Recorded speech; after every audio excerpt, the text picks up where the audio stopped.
So try natin magsagot ng problem falling under the strain or material deformation category. So ito yung problem statement natin.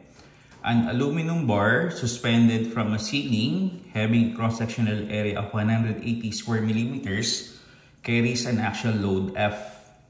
Now, supposedly if E is equivalent to 70 gigapascal, compute the minimum load in terms of kips or kilopounds which can be carried by the bar if it contracts by just around 0.25% of its total length. So, ayan.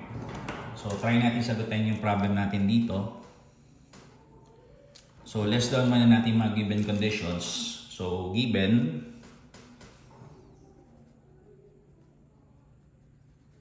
So, sulat kayo mga given conditions. First one is, given dito yung cross-sectional area. So, area niya is you have 180 square millimeters.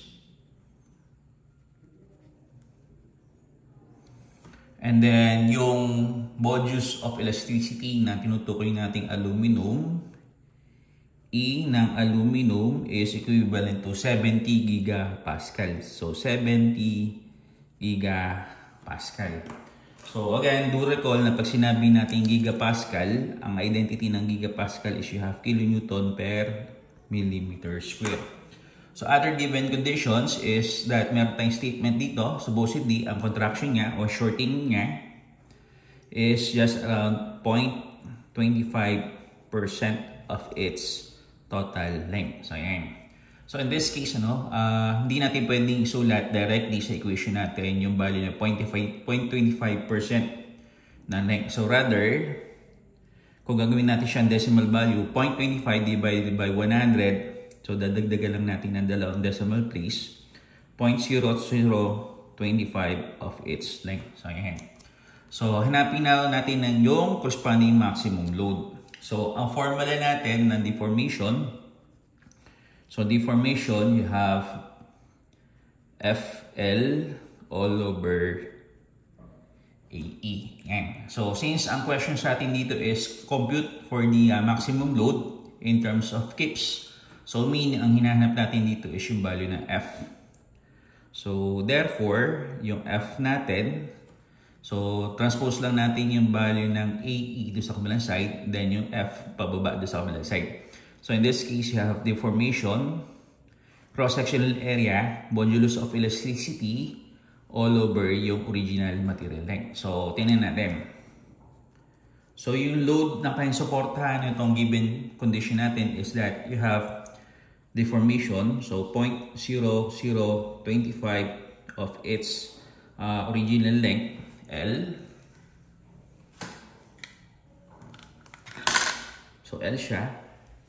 Then, cross-sectional area natin, ang value niya is you have 180 square millimeters. And then, yung modulus elasticity natin is you have 70 gigapascal. So, gigapascal, identity niya is you have kilonewton per millimeter square. All over yung original material length, which is L. So, even though hindi given yung corresponding original material length, base sa equation natin, eventually magka-cancel out siya. So, ganun din yung square millimeter ni unit. So, in the end, ang magiging unit natin dito is expressed in terms of the kilonewton. Ayan. So, tabulate natin sa calculator yung corresponding value niya.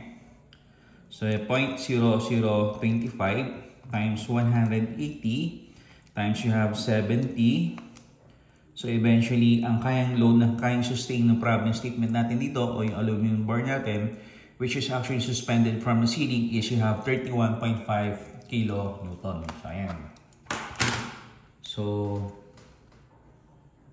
maximum load to be sustained